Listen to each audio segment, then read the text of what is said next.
I need to know about your past. Like, why aren't you telling me about your past? I want to know how many people you've been with. Have you been sexually assaulted? Like, how'd you grow up? Where'd you end up? You lived on the streets? I need to know everything. Because if I don't know everything, I feel like you're lying to me.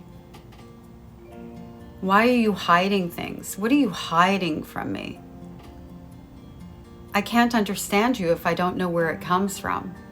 I have a hard time respecting your boundaries when I don't understand why they're there. Like, can you explain that to me? How many times have you heard things like that? So now let me explain something. One, you have a right to an information boundary. Your past belongs to you, not anybody else. Two, you are not your trauma. You are also not your bad decisions, if you've made any. I know I've made a lot of them. You are none of those things. What you are is your character.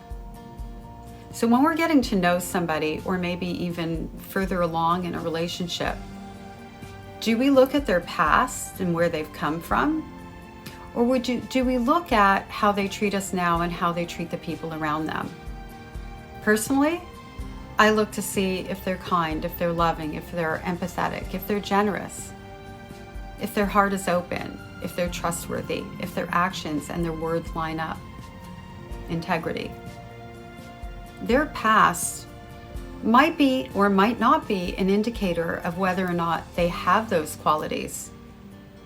But listen to that. They might be or might not be. At the end of the day, we have to look at people for what they present and how they treat us. And knowing about their past is really none of our business. Having an information boundary actually keeps survivors safe from people who have narcissistic traits or are downright narcissists. Because people who dig in, who really want to know all of those things and justify it by saying, I feel like you're hiding something from me, are people who are typically unhealthy and who have issues with what? Boundaries.